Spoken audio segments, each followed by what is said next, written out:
Welcome once more to Noir Alley, the dark corner of TCM devoted to the cinematic underworld known as film noir. An intriguing subset of crime films emerged and entwined with noir during the post-World War II years. They were called, for lack of a better term, semi-documentaries. And today's movie, called Northside 777, is one of the best examples of the form. It was made at 20th Century Fox in 1948. Featured a great cast, topped by James Stewart, and it was released a few weeks before Mark Hellinger's The Naked City, the movie generally credited with starting the trend in semi-documentary filmmaking. What exactly did that label mean, semi-documentary? In reality, it meant little more than filming on location instead of in a studio, rather than use a backlot to depict New York, San Francisco, or in this case, Chicago. Producers began seeking greater authenticity by sending cast and crew to actual locations. This was particularly true with crime movies based on a factual story. Filming at the actual scene of the crime gave stories a greater sense of, $10 word alert, verisimilitude. The trend was spurred at 20th Century Fox with the 1945 spy thriller The House on 92nd Street, which essentially was a collaboration between the studio, producer Louis de Rochemont, and the FBI. De Rochemont was famous for his March of Time newsreels, which were pre-television news reports featuring documentary evidence of topical events around the world. FBI Director J. Edgar Hoover co-opted de Rochemont's style to present what was essentially a promotional piece lauding the Bureau's advancement in high-tech surveillance. Labeling such films semi-documentary convinced people they were seeing the truth, even though they were watching craftily constructed fictional narratives. It was the look that mattered. The lack of studio artifice convinced people what they were watching was real.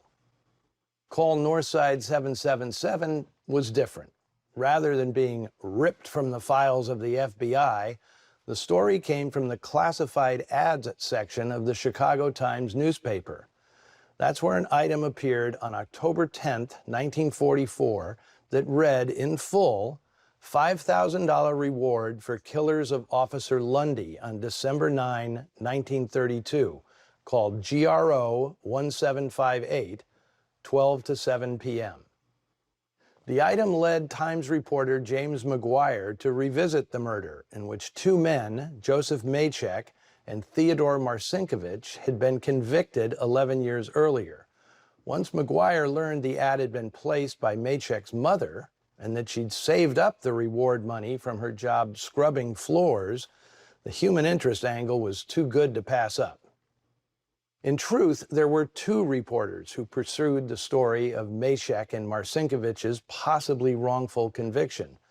But when writers Leonard Hoffman and Quentin Reynolds adapted it for the screen, they opted to simplify things by having only one convict, played by up-and-coming star Richard Conte, and a single tenacious reporter, played by Jimmy Stewart. He came on board after the original lead, Henry Fonda, chose instead to make the melodrama Daisy Kenyon with Joan Crawford and Dana Andrews. The final script is by seasoned scribes Jerome Cady and Jay Draitler.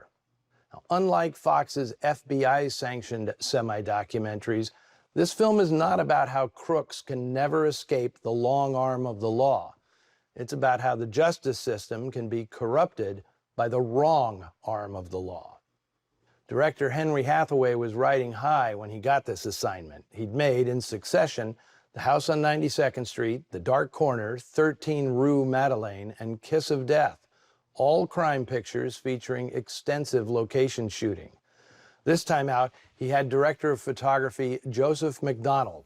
They would be making the first film shot entirely on location in Chicago, as the studio is eager to point out right at the start.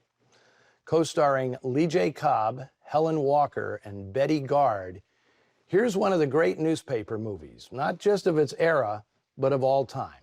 It was also the Best Picture winner of 1948. from the Mystery Writers of America. Enjoy. Call Northside 777.